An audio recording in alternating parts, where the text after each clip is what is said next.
Hai semua, selamat kembali kepada channel saya yang tak berapa ramai orang ni. Okey, dalam topik saya minggu ni, saya nak kongsikan kepada semua tentang satu lagi topik berkaitan dengan kerjaya sebagai seorang pensyarah. So macam mana kalau anda misalnya bercita-cita untuk jadi seorang pensyarah, so apa yang anda boleh lakukan untuk capai cita-cita tu berdasarkan pengalaman saya. Disclaimer, sebab setiap orang dia punya laluan dan pengalaman tu berbeza-beza. So yang saya share ni berkenaan dengan pengalaman saya. It could be useful for you, it could be different for you and other people. So mana yang baik boleh dijadikan panduan, mana yang anda tak sesuai anda boleh skip sahaja. So bagi mereka yang baru pertama kali tonton video ni, hai untuk anda, nama saya Saifuddin. Saya macam saya beritahu tadi adalah salah seorang pensyarah di sebuah universiti tempatan. So saya dah berkhidmat lebih kurang 4 tahun dan saya sangat enjoy mengajar, berurusan dengan pelajar dan sebagainya. Dan saya juga kongsikan selain daripada isu-isu pendidikan, pensyarah pelajar universiti, pendidikan sebagainya, saya juga kongsikan isu-isu, not isu lah, video berkenaan dengan lifestyle kan. Misalnya memasak dan sebagainya. Sebab kalau kita buat video pendidikan dan semuanya, mungkin takut nanti orang bosan terus unsubscribe pula. So bagi mereka yang suka tentang ataupun video-video saya, janganlah lupa untuk subscribe, bagi support, bagi komen dan sebagainya. Dan bagi mereka yang dah subscribe, thank you so much. Bilangan yang sikit pun masih memberikan makna yang besar untuk saya. Saya sentiasa rasa sangat okay, I need to make another video for those yang mungkin menonton. So thanks so much pada anda yang dah subscribe. Saya harap saya dapat terus wujudkan video-video yang lebih bermanfaat untuk semua. So tanpa melengahkan masa, saya akan kongsikan pengalaman macam mana untuk kita apply ataupun kita bekerja sebagai seorang pensyarah di universiti, especially universiti tempatan di Malaysia berdasarkan pengalaman saya.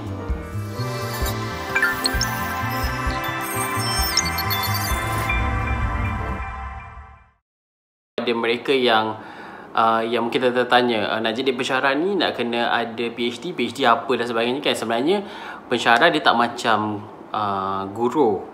Kita tak ada pendidikan yang spesifik untuk jadi seorang pensyarah. Sebab semua bidang, maksudnya macam bidang-bidang utama lah di universiti kan, kita perlukan pensyarah. So macam cikgu, kita boleh ambil ijazah pendidikan, ijazah sarjana muda pendidikan. So kalau untuk pensyarah, masa kita undergrad tu, kita memang akan ambil any ijazah sarjana muda. Dan daripada kita kat prasiswazah tu lah kita sebenarnya akan buat master, buat PhD dan apply di universiti dalam bidang yang berkaitan dengan kita punya pendidikan tu. So nak konkludkan macam ni tau, sebab saya ada tengok macam drama, mereka akan cakap lah dalam skrip drama tu dia cakap macam okay, ambil lah ijazah untuk jadi pensyarah, ijazah pensyarah. Macam seolah-olah ada pergi universiti tu ada satu course yang boleh train untuk jadi pensyarah. Tak ada. Kita tak ada macam course macam tu lah, macam yang khas untuk jadi pensyarah. Sebab saya pun pernah dapat soalan ni daripada orang-orang terdekat lah, bila ada anak-anak mereka nak masuk universiti dan dia kata, macam mana nak jadi pensyarah, nak ambil kursus apa, nak ambil course apa dekat universiti. So there is no specific course untuk masa undergrad, tak ada. Faham tak? Masa undergrad tu tak ada course untuk jadi seorang pensyarah. Anda boleh ambil apa saja course, sebab lepas tu anda buat master, buat PhD. Bila anda buat master dan PhD, anda menjadi semakin mahir dan pakar bidang lah dalam, maksudnya anda mendalami bidang tersebut lah. Nak cakap, penggunaan perkataan ni kena berhati-hati sebab takut nanti orang salah tafsir kan. So basically anda bila dah habis tu, anda akan mohon di universiti berdasarkan kekosongan juga dalam bidang tersebut. Sebab bila pensyarah tu dia ambil, walaupun dia ada PhD dan master dan sebagainya yang dia dah buat dalam bertahun-tahun lamanya, Bayangkan kalau anda punya ijazah sarjana muda pun 3-4 tahun, ada certain course professional macam perubatan mungkin lebih panjang lagi. So ada selepas tu anda kena buat master lagi, buat PhD 3 tahun, 4 tahun, dan ada yang lebih lama. So selepas dah lama ni baru anda akan memohon untuk jadi pensyarah mengikut kekosongan, dan anda akan mengajar di universiti dalam course itu. Sebagai contoh, anda dulu misalnya anda punya degree dalam say ekonomi ke, master ekonomi, PhD ekonomi, so anda akan mengajar di universiti dalam fakulti di ekonomi dan sebagainya, akan mengajar khusus ekonomi. Macam itulah anda jadi pensyarah. So tak ada spesifik khusus macam ijazah sarjana muda pendidikan, ijazah sarjana muda pensyarah, tak ada. Dia tak ada spesifik, dan anda tak semestinya ambil khusus pendidikan untuk jadi pensyarah. So anda boleh ambil mana-mana khusus. Semua orang yang ambil mana-mana ijazah tu ada peluang lah kalau ada kekosongan nanti bila so kita tengoklah bidang tu berkembang macam mana dan sebagainya. So saya harap yang first ni menjawab betul-betul persoalan, sebab ramai especially yang mungkin dia baru nak masuk universiti dan dia memang dah ada cita-cita nak jadi pensyarah in the future, dan ada juga yang dah masuk universiti tertanya macam nak jadi pensyarah. So dari undergrad, master, PhD, then after that baru boleh jadi pensyarah. Tapi ada juga certain universiti awam yang juga ambil mereka yang ada master, kan, especially yang khusus-khusus yang yang tengok pada juga, seperti saya kata, kena simak. Dia macam sangat kompleks untuk kita cakap. Kita tak boleh generalize semua universiti awam ataupun dia berbeza-beza ikut kepada iklan dan prasyarat yang ditetapkan lah. Tapi di peringkat KPT, saya percaya memang ada satu panduan yang jelas lah untuk kita semak dan sebagainya. Okey semua, sebenarnya untuk menjadi seorang pensyarah di universiti tempatan, maksud saya universiti tempatan awam, universiti ada dua lah type. Satu jenisnya adalah tempatan awam, satu lagi tempatan swasta. So saya boleh share yang awam lah, sebab saya bekerja di universiti awam. So untuk universiti awam yang ada juga beberapa jenis universiti awam lah, yang maksudnya IPTA yang kategorinya, misalnya kita ada RU Research University dan juga universiti lain lah. So basically dia ada perbezaan dekat situ, dan pengambilan pensyarah juga bergantung kepada syarat universiti selain daripada syarat-syarat yang ada di peringkat KPT. So saya tak akan ulas tentang polisi dan sebagainya, because this is actually very complex lah, complicated kalau kita nak ulas satu persatu, sebab satu dia beyond saya punya kepakaran juga, kan. Yang kedua adalah dia berbeza-beza mengikut pelbagai faktor lah. Yang paling penting adalah yang saya nak kongsikan, setakat ni kebanyakan universiti tempatan awam di Malaysia sudah mensyaratkan bahawa syarat minima untuk menjadi seorang pensyarah adalah perlu memiliki sijil PhD ataupun ijazah Dr. Falsafah dalam bidang yang berkaitan. So basically inilah syarat utama. Selain daripada syarat-syarat lain yang anda kena semak lah dalam iklan yang dikeluarkan oleh universiti tersebut. Okay, anda kena tengok apakah bidang yang ditawarkan. I think this is very cliche lah, kan. Yang ni kita boleh tengok. So PhD is one thing. The second thing, bidang yang berkaitan. Lepas tu sebenarnya ada juga yang penting adalah kadang-kadang kita lupa, kita akan anggap bahawa ada PhD je dah mencukupi. Tapi selain daripada ada PhD, kadang-kala ada juga syarat lain. Misalnya ada yang meminta result undergrad mereka, ijazah sarjana muda, untuk certain CGPA, PNGK. Tak semua, tapi memang pernah nampak lah ada yang keluarkan syarat bahawa perlu ada misalnya 3 pointer dan ke atas. So pada adik-adik yang tengah belajar di peringkat undergrad, mungkin anda sekarang tak rasa I want to be a lecturer, kan? You mungkin tak terfikir, but kalau you in future you want to be a lecturer, you could consider that you kena macam at least achieve certain good PNGK lah dalam you punya undergrad. Saya tak kata macam yang bawah 3 tu tak boleh jadi pensyarah. Boleh, ada je sebenarnya. Tapi ada juga universiti yang mensyaratkan yang sebegitu, dan yang ni kita kena check lah sama ada syarat daripada siapa dan sebagainya. So this is one thing.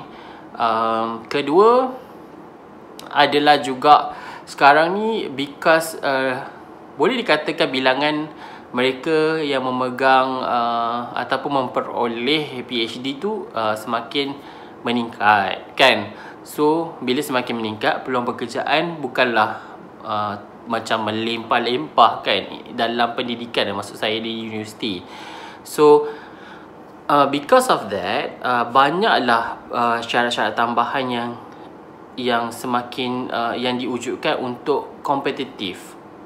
Kerana kata pula dah tekan, kan, sebab iklan sikit, sebab baru balik kerja sebenarnya tapi masih gigih nak buat video. Okay, kerana bilangan pemohon mungkin meningkat, so ada syarat-syarat tambahan. Misalnya ada yang mensyaratkan kena ada pengalaman industri. Lepas tu ni beside having PhD, dah ada PhD tu one thing, ni syarat-syarat lain yang kita kena ada mungkin pengalaman industri lah. Lepas tu misalnya sekarang penerbitan dalam jurnal berimpak tinggi juga penting, especially bila anda memohon di universiti macam research university. Universiti lain pun saya rasa lebih kurang sama lah. Maksudnya ini semua benda yang dah common. Saya rasa kalau anda berada dalam line pendidikan, maksudnya anda dah buat master, dah buat PhD, anda pun dah tahu benda-benda ni dah jadi satu budaya di Malaysia. So bukanlah something yang saya cakap ni orang yang menonton yang dah ada dalam ni dia tak tahu. Sebenarnya dah tahulah. Tapi what I'm trying to say is that you kena, kalau you betul determine nak jadi pensyarah, you cubalah tingkatkan lagi misalnya penerbitan anda, kan, terlibat dalam penyidikan-penyidikan lain dan sebagainya yang boleh menambah, memberi nilai tambah kepada diri anda, yang boleh membuatkan anda lebih unik dan juga lebih berkredibiliti lah untuk dipilih sebagai pensyarah. Kalau contohlah kita ibaratkan ada puluhan pemohon, kadang-kadang kekosongan tu mungkin 1 atau 2 atau 3. So kita nak yang terbaik, kan, panel yang memilih tu nak yang terbaik. Okay, selepas katakan anda dah cukup syarat asas, kan, katakan mereka nak 2 penerbitan, pengalaman industri, ada PhD, you have this, all this yang anda layak, basically anda akan dipanggil lah untuk temu duka. So ini pun salah satu perkara yang anda perlu ambil berat lah. Kena betul-betul prepare untuk temu duga. Dan juga kadang-kadang serta temu duga dia ada banyak komponen juga, kan. Ada yang macam dia just bercakap dengan panel yang ramai, ada yang minta mock teaching lah. So kena prepare well. Saya rasa semua orang tahu benda ni. Lepas tu sebenarnya untuk menjadi seorang pensyarah, laluan dia tu pun berbeza-beza. Okay, macam saya menjadi pensyarah berdasar mengikut laluan yang mana saya mendapat beasiswa. So saya dapat beasiswa di bawah skim latihan Akademik Bumi Putra, SLAP. Yelah kot, nama dalam USM dipanggil Rancangan Latihan Kaki Tangan Akademik. So master PhD di bawah beasiswa ni, dan saya serve universiti di USM di bawah kerana saya mendapat beasiswa ni. So ni laluan yang menerusi beasiswa. So ada juga yang mendapat beasiswa-beasiswa lain tapi mereka lepas tu memohon kerja di universiti. Ada yang sebenarnya belajar sendiri, guna duit dana sendiri. At the end of the day, it doesn't matter lah you mengguna laluan yang mana. Laluan yang asalkan laluan tu memang bukan secara yang tak betul. So basically anda sebenarnya boleh masuk ke universiti menjadi seorang ahli akademik. Memang tidak mudah jugalah in terms of nak menjadi seorang pensyarah tu. nak mohon nak dapatkan tempat di universiti awam tu, bagi saya mungkin terlanggar lagi kan. Minggu lepas buat video pun langgar, minggu ni pun langgar. So basically tak mudah, tapi what can I say is that kalau contoh anda memang betul-betul nak jadi, anda kena usaha betul-betul sampai anda dapat. Saya pernah ada kawan kata yang dia apply semua mana-mana universiti yang buka, apply je, nanti dipanggil ke tak tu cerita lain lah. Anda juga sebenarnya boleh cuba apply kepada certain pusat pengajian yang bidangnya berkaitan dengan anda. Walaupun kadang-kadang macam tak ada kekosongan, mungkin tak ada iklan dan sebagainya, tapi anda boleh cuba nasib dengan hantarkan CV anda punya semualah, surat permohonan dan sebagainya kepada pusat pengajian, kepada dekan terus untuk pertimbangan kan. Dapat tak dapat tu belakang cerita, tapi cubalah, jangan tak cuba. So saya faham ramai yang juga sedang mencuba. So di akhir video ni saya nak ucapkan all the best kepada mereka yang mencuba. Diharapkan kalau anda dah dapat jadi ahli akademik, dapat menyumbang kepada masyarakat, okay, khususnya pelajar dan juga universiti. Okay, sampai jumpa lagi dalam video seterusnya. Jaga diri semua. Jangan lupa like, subscribe dan tinggalkan komen di ruangan komen di bawah.